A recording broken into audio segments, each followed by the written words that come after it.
Game Changer, Rube Foster and the Birth of Black Baseball. For a 21st century audience, legacy and death. Rube Foster's impact on baseball extended far beyond his lifetime.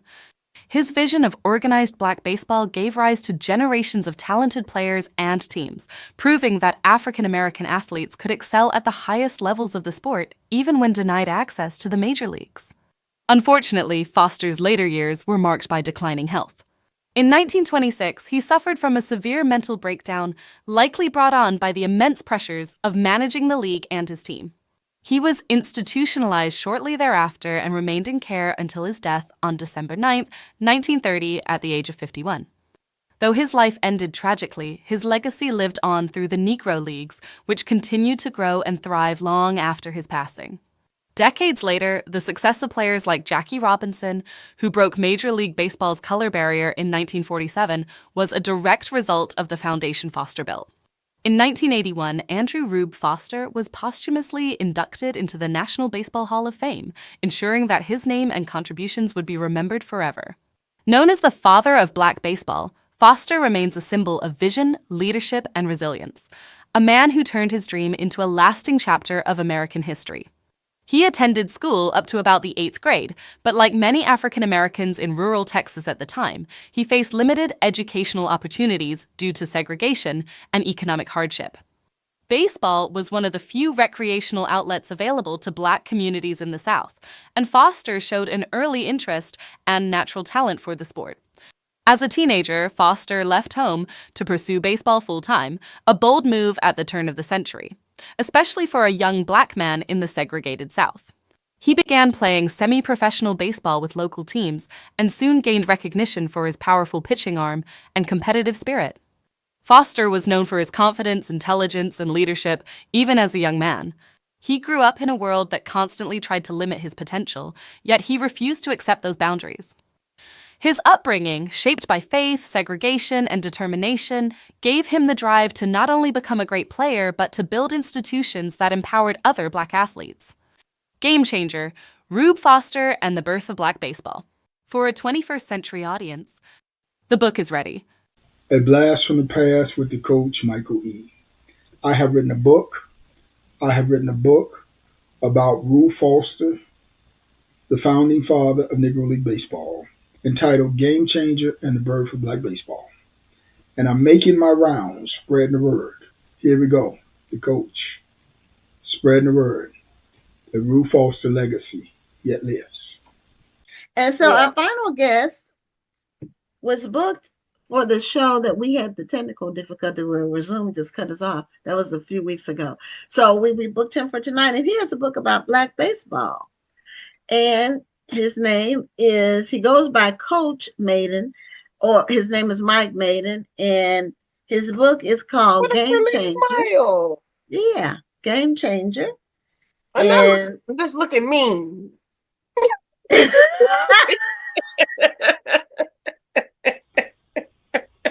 So, Coach Mayden, welcome to Black Authors Matter TV. Thank you very much. And I like that shirt with the Satchel Paige. Satchel Paige on it. Well, we got to represent the Negro League. Come on. Okay.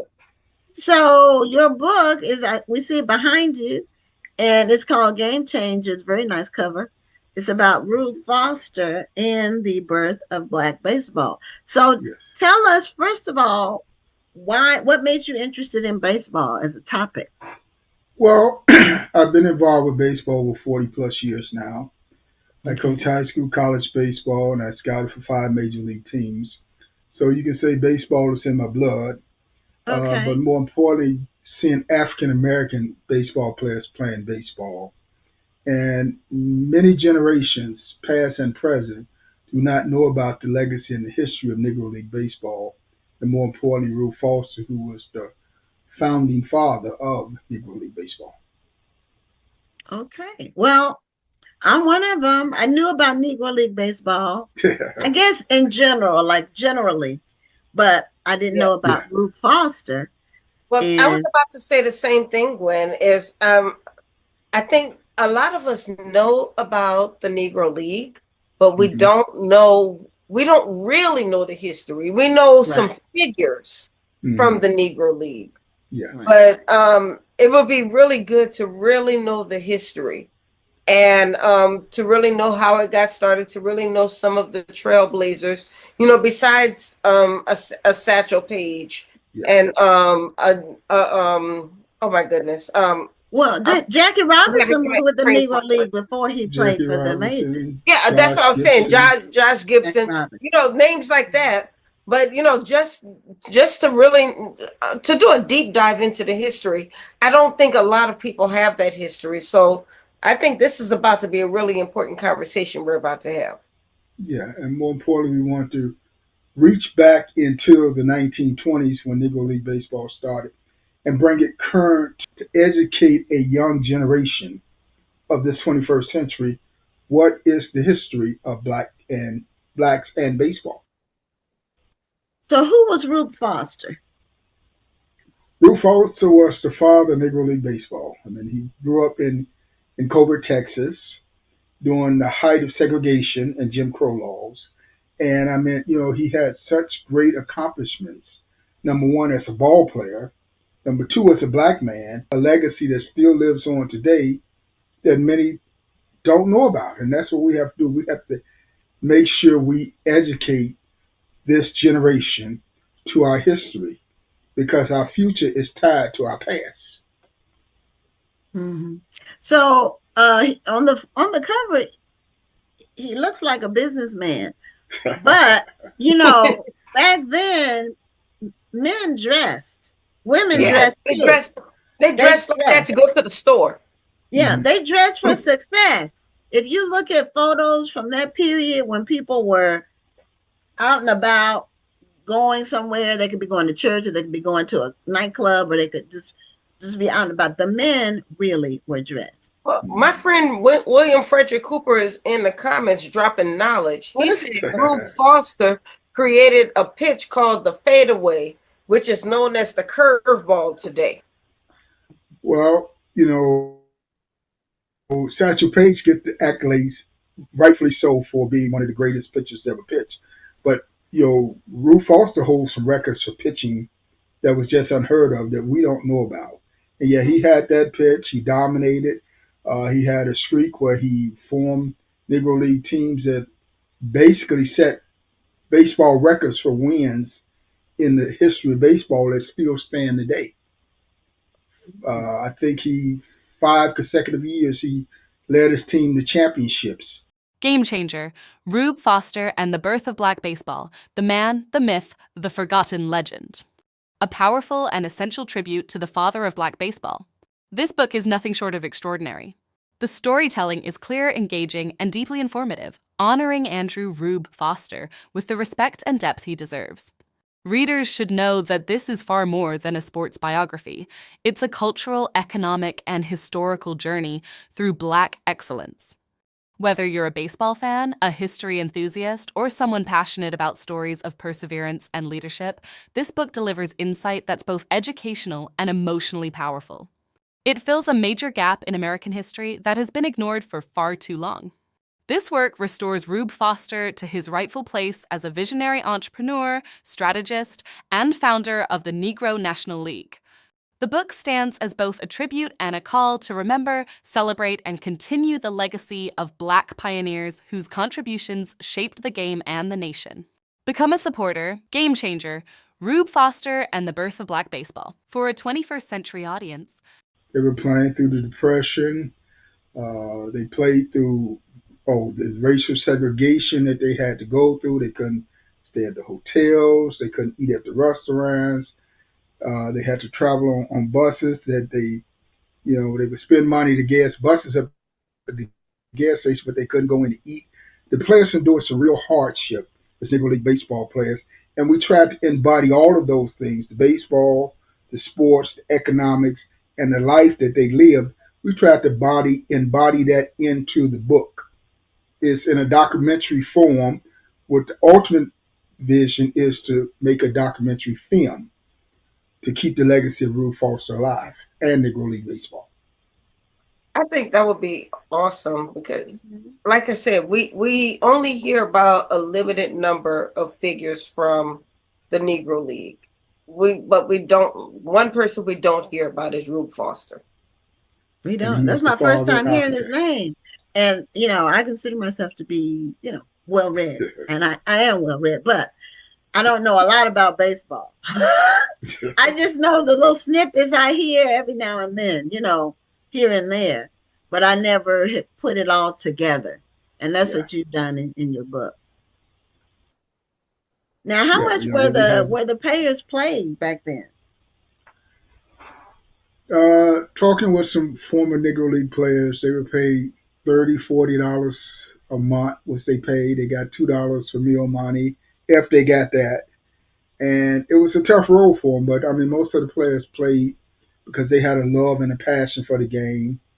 Well, once again, I have written a book honoring the life and legacy of Rube Foster, the father of black baseball, the man, the myth, and the forgotten legend.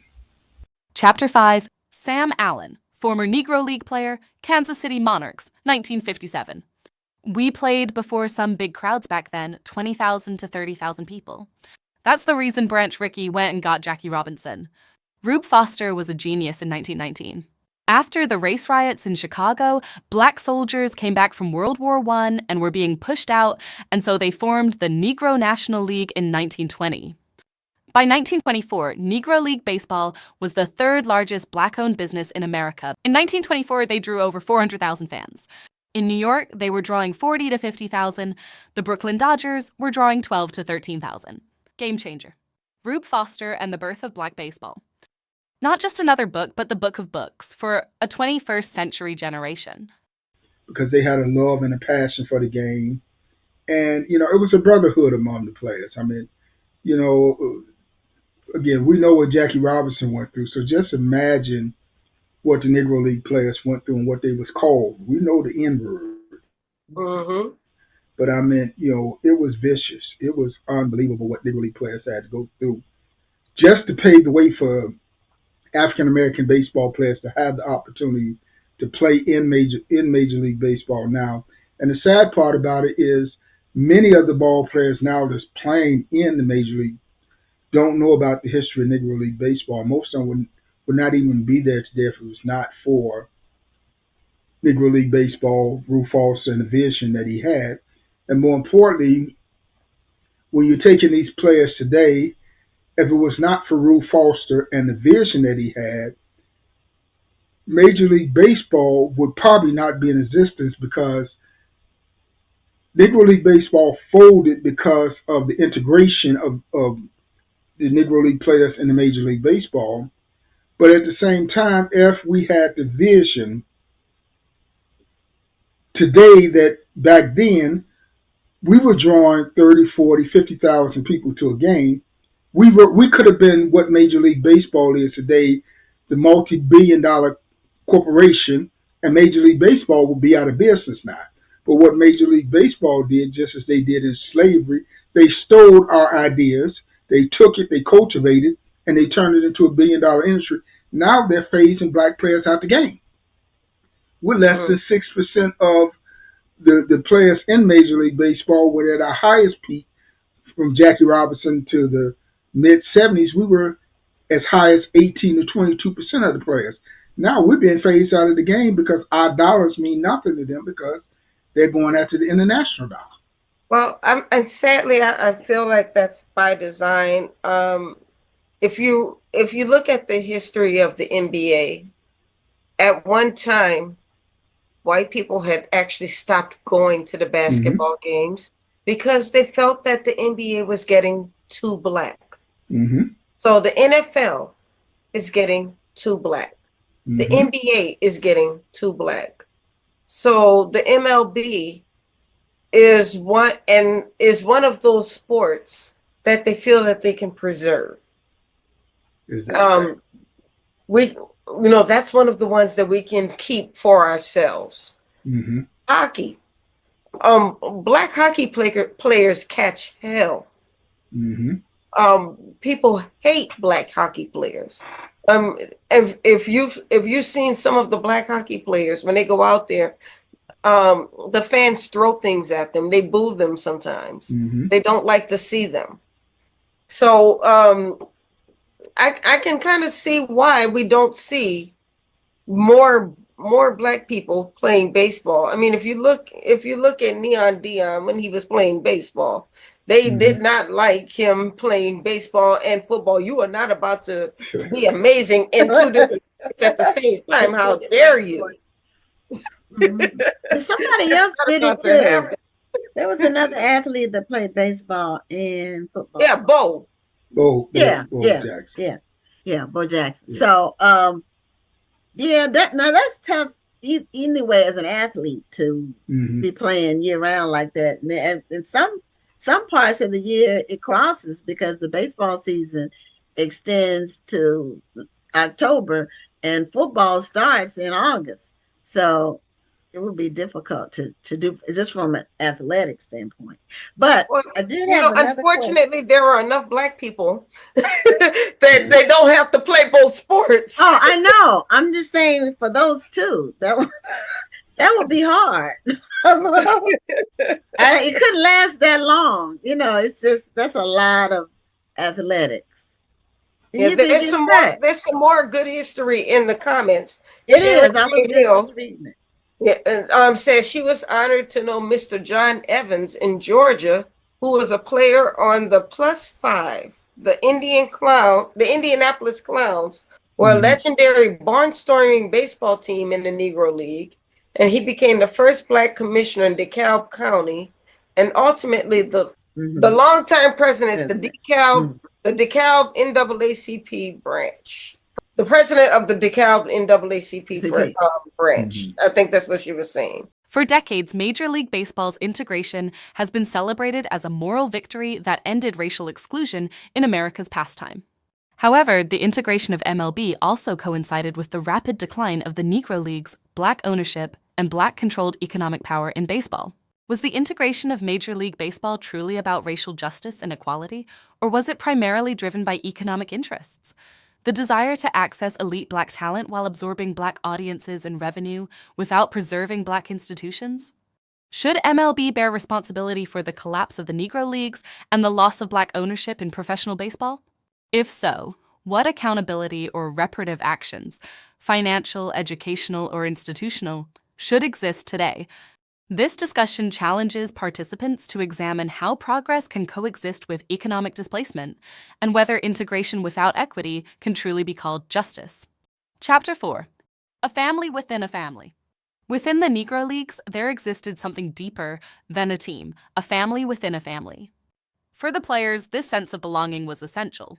They lived on the road, often denied lodging and fair treatment, but they found comfort and strength in each other's company. They shared meals, jokes, and hope, building bonds that transcended the sport itself. But this community extended beyond the dugout. The fans were part of that family too, men, women, and children from every walk of life. Game changer. Rube Foster and the Birth of Black Baseball. Not just another book, but the book of books for a 21st century generation. Can I tell the story? And then Phyllis Dixon asked the question I would love to hear your answer to. She asked, how can we encourage young people to play baseball? Well, I think more importantly, they have to see an opportunity. I mean, as I tell people, being in the game 40 plus years, having scouted and coached, black players are not seeing black players play in big numbers on a major league team. And my opinion, my personal opinion, partly that's by design, but at the same time, my experience having coached high school baseball, if a black player doesn't go to a predominantly all black high school, he's not going to play on that high school team. He's not going to make the team. Look at Michael Jordan. He got cut from his high school team. If he's not on his high school team, he can't be recruited to play college ball. And the dirty little secret that Major League Baseball will not touch publicly is the high school and the college is the recruiting ground for which they draft players from. So if they're not seeing the black players on the high school level or the collegiate level, they don't have a pool of ball players to draft from. So they use the excuse that the black players are underdeveloped, they 2 to 3 years behind the polished ball players, so we don't draft them. But what we have to do is we have to get our own leagues. We have to have our own summer leagues, our own travel ball leagues, We have to either have our own independent league where we develop ball players, get them ready for the major leagues, and then do just like they do with the overseas leagues. Take these ball players, identify you 10, 20 top ball players, blue chips that can be the next Hall of Famers, the next All Stars in the major leagues. Take them to Major League Baseball doorstep. Say, here's 20 qualified baseball players that can play in the big leagues. Sign them, or we go raise hell. We go raise hell. We're not giving players the opportunity, and they cry. You ask most players and major league players, especially black, why do we not have, of course, more black players playing? They say because baseball is too expensive and they're being priced out of the game.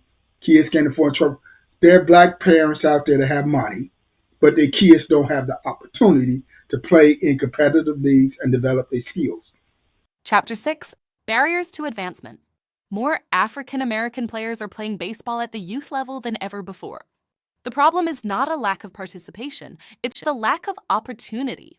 Too often, African American players are not provided the same exposure, recruitment, or developmental pathways as their counterparts. Here we go, the coach, spreading the word. The Rue Foster legacy yet lives.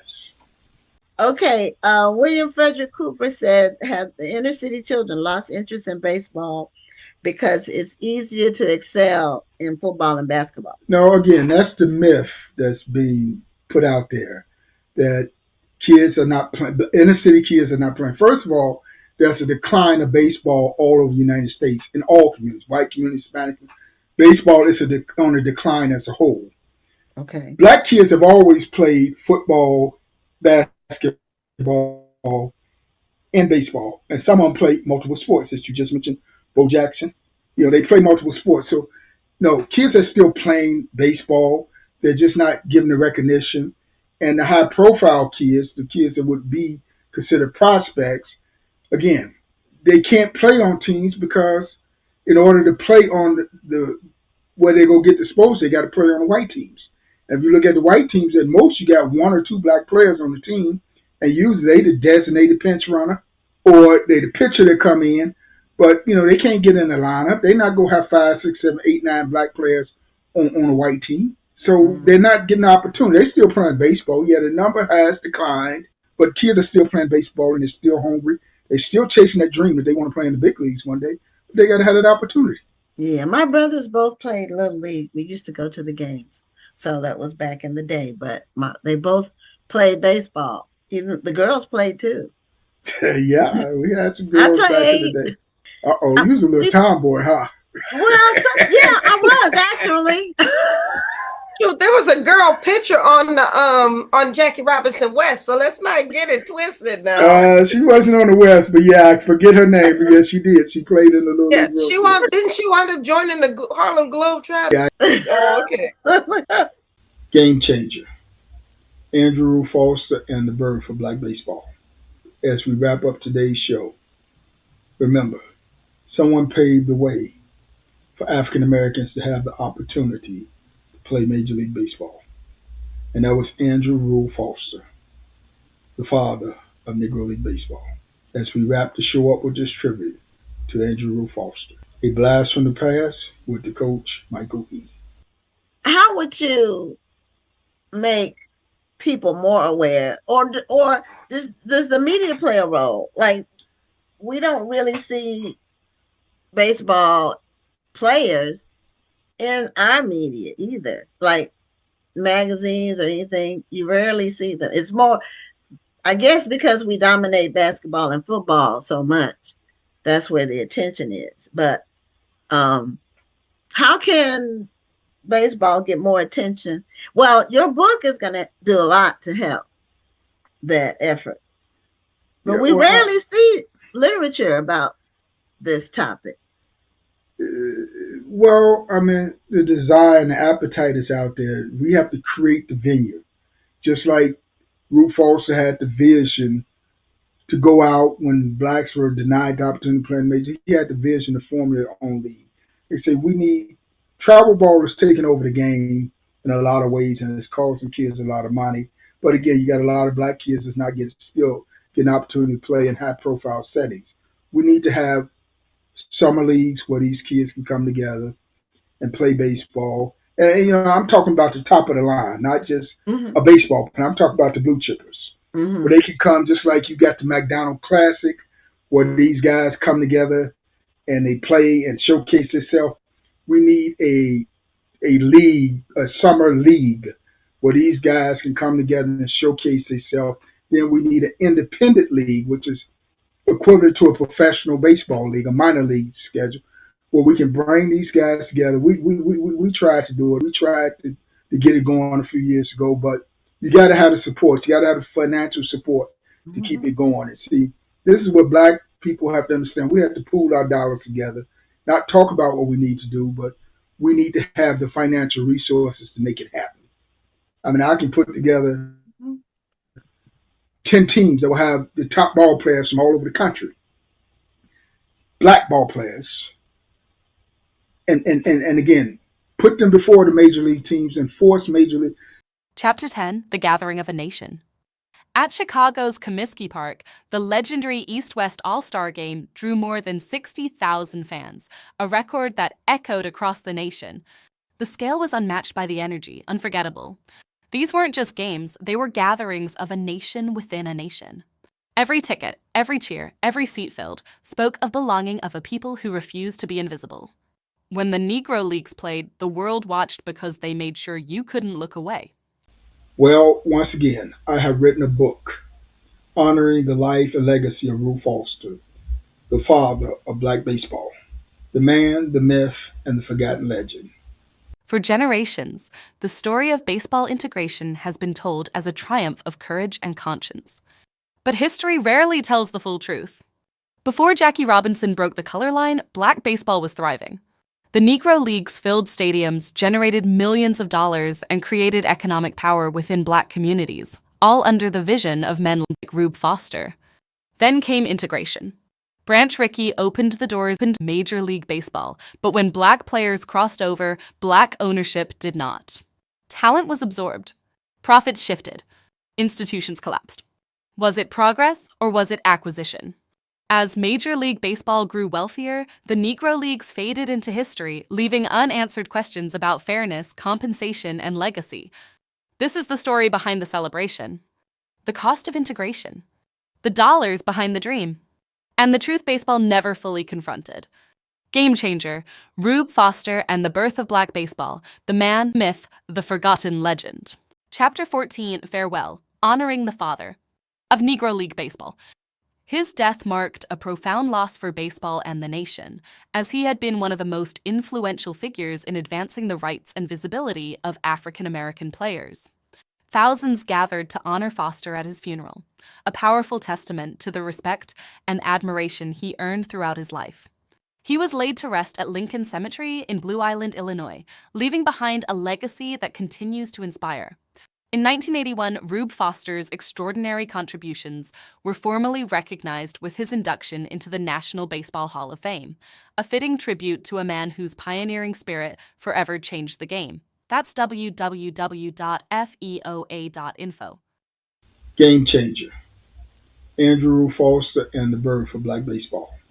As we wrap up today's show, remember, someone paved the way for African Americans to have the opportunity to play Major League Baseball. And that was Andrew Rube Foster, the father of Negro League Baseball. As we wrap the show up with this tribute to Andrew Rube Foster. A blast from the past with the coach, Michael E.